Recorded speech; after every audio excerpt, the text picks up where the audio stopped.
Welcome to the midweek message from First Grapevine, a United Methodist Church. We're glad you've joined us. Please take a moment and let us know you are watching by registering on our church website or mobile app. We hope this encouraging word will be a blessing for the middle of your week. Hi, welcome to First Grapevine. This is our midweek message. I'm Grant. I'm a pastor here. I'm joined by a couple other special people. Do you want to introduce yourselves? I'm Carly. I'm a pastor here. And I'm Alan, also a pastor. And so we'd like to talk a little bit more about the sermon series that we are starting, I guess, this coming Sunday. I always say that hesitantly because I'm a time traveler now. So I'm speaking to people I cannot see at a time when I do not know when we are together. But we are, whenever you are seeing this, in the midst of a new series as we're leading up to Pentecost. And it's about the membership vows for our church, which I think is the foundation of who we are whenever we come together to be the church. And so our topics that we're covering are prayers, presence, gifts, service, and witness. One time I wrote a paper and I almost turned it in as saying gifts, G-I-F-S, instead of gifts. I was really close. So that would have been a good paper, yeah. But what I remember was at Arlington Heights in Fort Worth, the church where Alan and I served before this, that the first time I had someone who was going to join the church. I hadn't even been working there for very long, and he was a grown man who had not been a member of a church in his adult life, and he started coming with his wife, and then really felt God move and felt like this was his church home and he was going to join. And I'm so excited. He ended up being their lay leader. Like he really got involved after that. But he comes up to join and I'm all like super happy. And I couldn't remember all of them: prayers, presence, gifts, service, witness. I could have just rattled them off. If you could have woke me up in the middle of the night, yanked me out of bed and said, what is it? Giving the membership vows to the Methodist Church. But I just went blank. Mm-hmm. And you were. The same thing happened to me the first time. It was me. Yeah. In your spot with the microphone, so. Yeah. But what'd you do? I don't know. He joined the church, so it went well. Want to join? It must have stuck. Yeah. I don't know. I mumbled a lot. That's what I did. We got through it though. And he tells the story better than I do because he was able to observe my foolishness. But so what is this? So Carly, I'll start with you. What does this series mean to you personally? I think personally, I love when we have someone join the church, whether it's we're baptizing an infant or it's a grown person that's coming from another church or coming to church for the first time. I love the way that we celebrate that here because it's an act of the whole church. And so we turn and we ask the person joining, or we ask the parents of the infant, will you support them with your prayers, presence, give service, witness? And they say, I will. But then we turn to the congregation and we say, will you support them and also continue to offer your prayers, presence, gift, service, witness to the church? And so it's this big reminder that what we do, being a member is something that we do. It's a place to belong, but it's also it is something that we live out. So it's not just a statement of belief.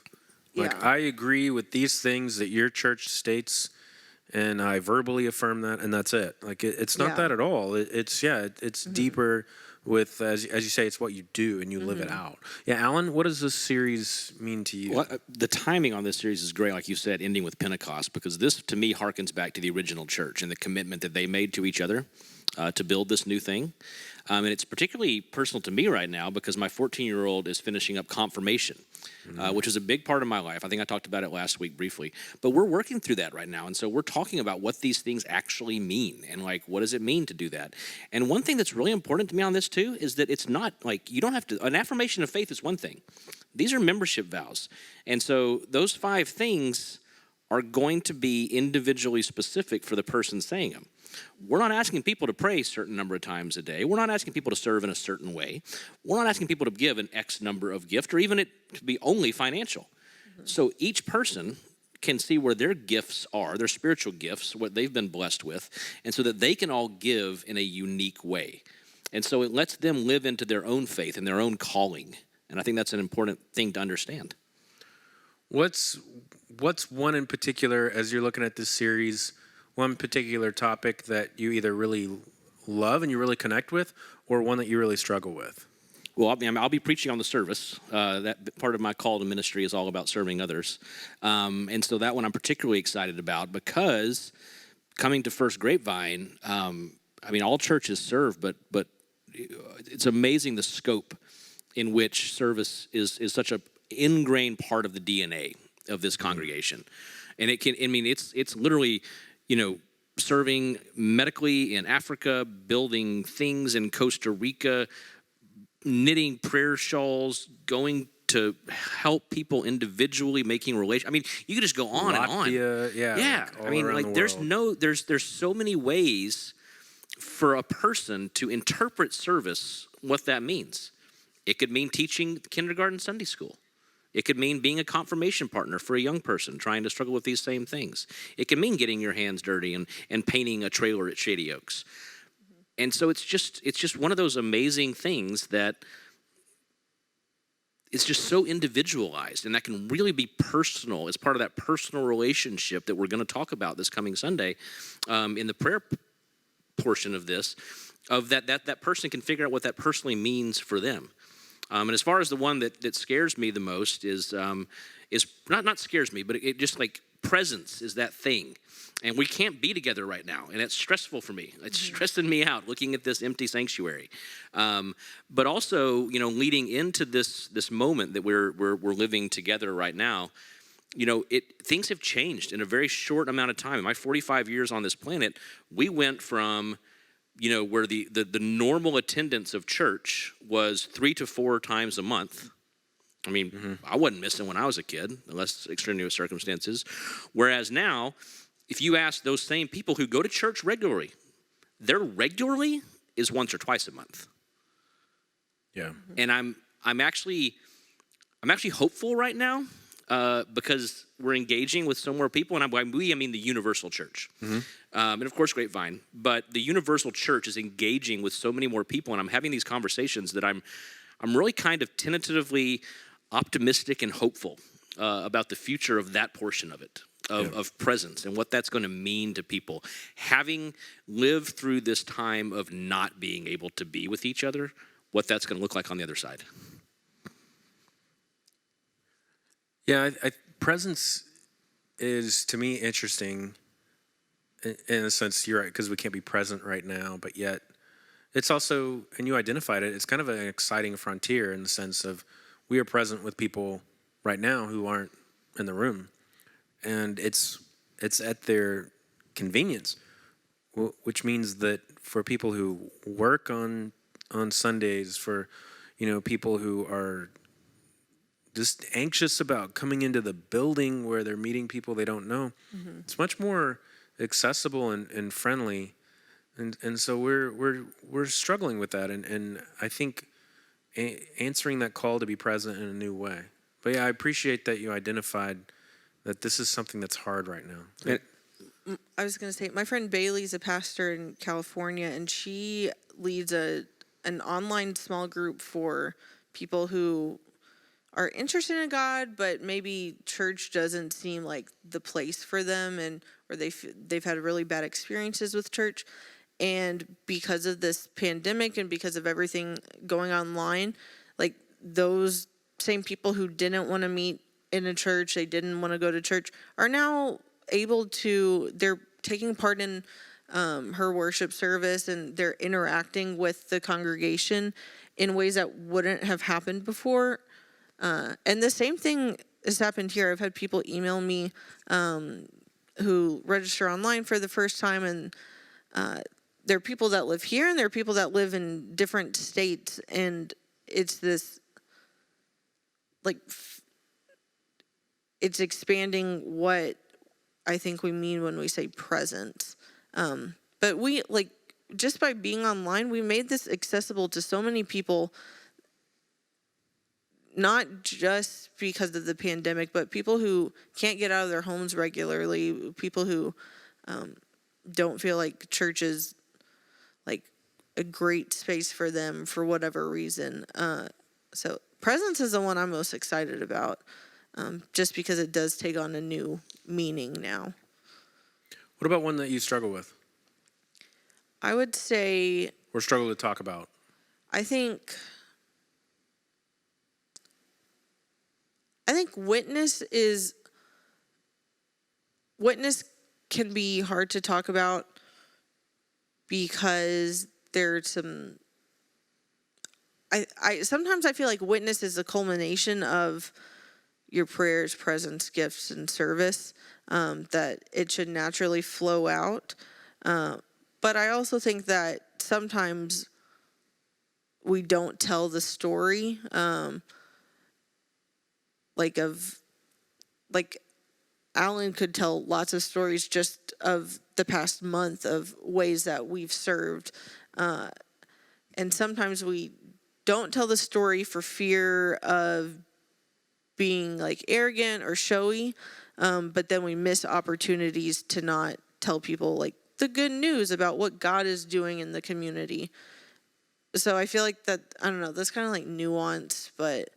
Or even more vulnerable and difficult is to talk about the good things God is doing in your life, like in your own life and in your own heart.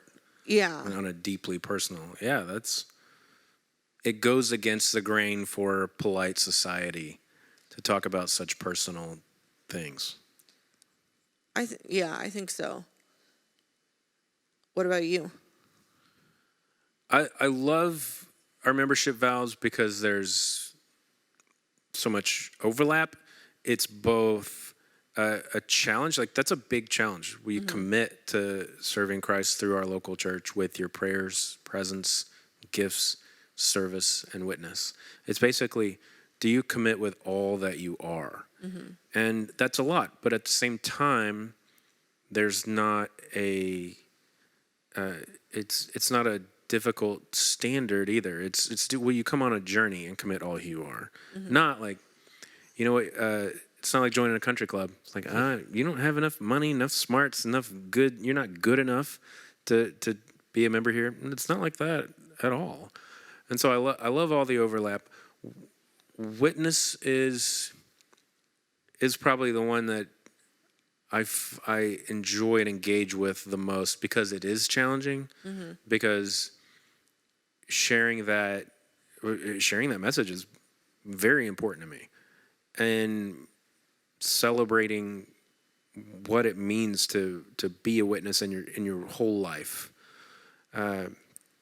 It's such a big part of why I do what we do, and of course, obviously with my job specifically, that's a very big part of it, and it's because that there's always that call. And the previous midweek, Mark, our media coordinator, media director, was talking about that Great Commission, where the last thing the resurrected Jesus says to his disciples is, go and make more disciples. Get out there. And making disciples implies this relationship, which is a witness and that shining light to a world that's in darkness. And it's challenging, it's exciting, and it's difficult. And this series now has me thinking more about projects that we've talked about before, and quarantine has me thinking more about presence, because it is impossible right now for us to be present in the way that we're used to. But a version of normal life is just around the corner. We will come out of this very socially distant fog, perhaps quite different, but yet to a degree, life will go back to normal. What are some ways that we can be more present? If I have one criticism, or I shouldn't even say criticism, I should say challenge for traditional Protestant churches, is that there's a lot of room to be present in the community in different ways than what we've done before. You and I've talked for a long time about getting on campus at a community college. And it was something that, we were working on with the River campus of TCC and Fort Worth, and it just couldn't quite get traction. But kind of the model, the idea that we're talking about, that we're working with, is not just setting up a little, nothing wrong with a Wesley Center model, but not just setting up a place like hanging a tile out there, but getting people in our church to go and enroll in classes that sound interesting, as an adult, because it's fun. It's fun to go back to college, take a class, be on campus, but just be present with these students, take a class, get to know them, and then bake them all cookies for finals week, and then maybe us collectively put on a free meal so that we can be present. We hope that grows to where we have a more formal opportunity for witness but you don't get to do that until you're first present. And there is something holy in a way that God moves and blesses your work if you are intentionally present with people. And so I did that as a test a few years ago. Took a class at the Northeast campus of TCC, which is basically our local branch, and had a fantastic experience. I didn't go in with any intention of trying to share what I did for a living, or really just to be present and see. And I got to really know some new people on a personal level that I otherwise wouldn't have gotten to be a part of their lives and their faith journey. And again, I didn't try to share with them. I actually intentionally tried not to tell people what I do for a living. Still ended up talking about faith and life anyway. It was really special, and I'd like to see us consider doing. And this is one idea. I hope that we come out of this starved for presence, and with a strong desire to share that with people who don't have a church home to go back to, whose social distancing is kind of their normal. Sorry, I didn't mean to talk too long about that, but that's just my thoughts on the matter. So it's midweek. Did we have something else we wanted to add as we're talking about our personal connection with the series? I don't think so. Unless you're like cluing me into something I'm supposed to say. No. That may or may not make it into the outtakes. So I've been reading a lot and thinking a lot about in my own life that the pandemic situation of social distancing has kind of gotten frustrating. And I've read a lot about that. And there's some very sad statistics that show that the stress is really getting the best of people as a whole. Do you have an encouraging word or something to say to people who might be struggling with some, I'm not joking, but some pandemic blues out there? I think from my own experience, just knowing that that's normal. Like we talked about a few weeks ago, we talked about grief, and like another name is trauma, which sound like someone said this is like a traumatic experience for people, which sounded utterly ridiculous to me at first. I'm like, no, people are just asking me to stay at home. Or like, at least for me, I'm staying at home, except, the one day a week I'm here. And so to say it's a trauma, it felt ridiculous, but it is a trauma because it's disrupted so many things. And so to know that it's okay to feel that way and that it is normal to have some really bad days. I think that's, I don't know, that's what I need to hear, is that everyone's going through this. And so like, you're not nuts if you're struggling a little bit. And if you can bring up if you can muster the courage to share that with someone, I think it's helpful to hear others say it too. Yeah. I don't know how encouraging that is. No, I mean, but I think that grief is a very real part of this. And as the reality of what we are missing, and I say this from a very privileged chair who still has his job, who doesn't have a senior in high school, who's missing out on everything. There are those watching this right now who are grieving the loss of those things, very real, very palpable things, relationships, whatever it happens to be. And that grieving process is a process. And so we encourage you to move through that, and you need to hear that regardless of where you are in that grief process, you are not alone.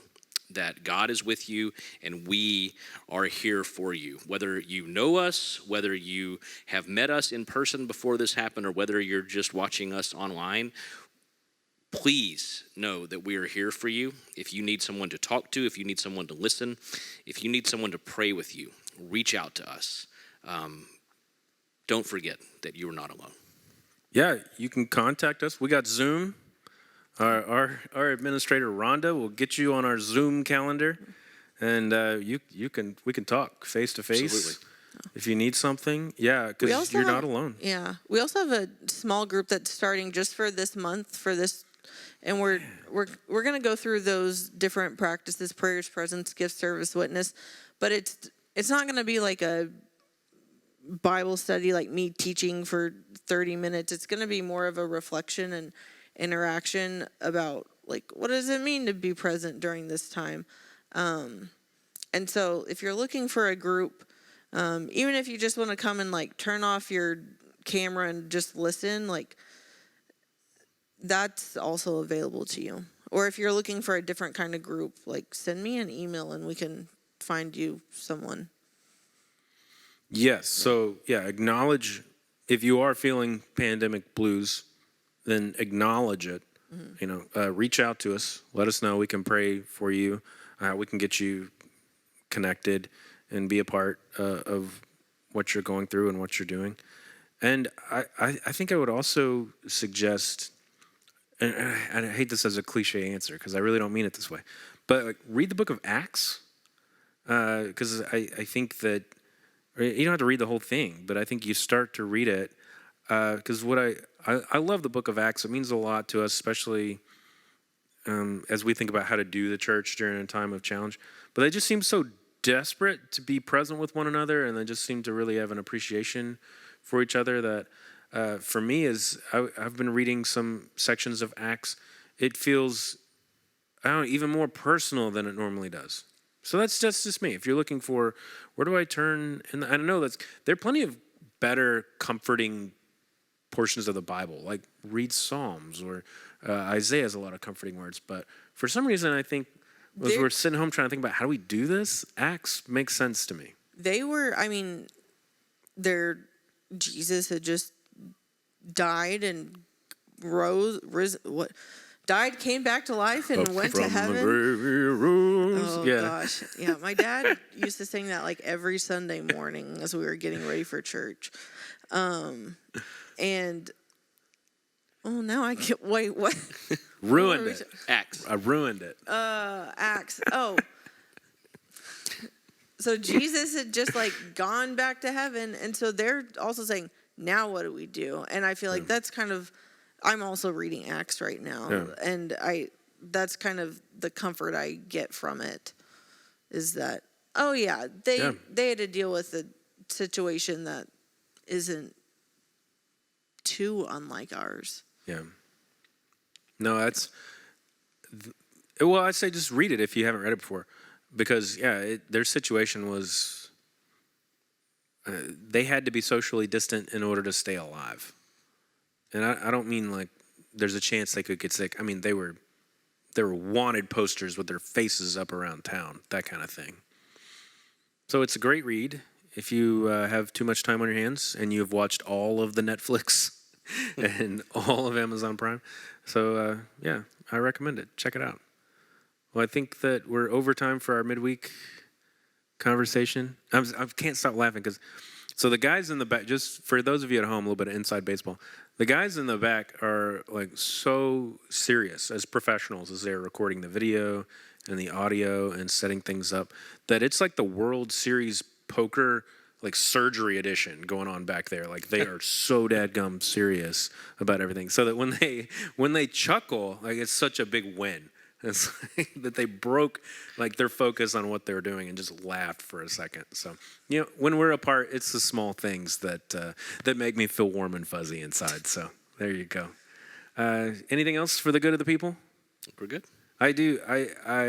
If you are at home, I feel for you, because I feel very blessed not only to have a job, but have a job where I get to come up and be with people I love and do something that I really care about. That's a very special thing. But you know what? You can be a part of that too. Because as Alan said, we want to talk to you. Alan's got some incredible service opportunities. Carly's got small groups we can plug you into. We'd love to connect with you. So just let us know. Well, it was an honor to get to have this time with you in the middle of the week. We hope you're doing okay, and we will talk to you soon.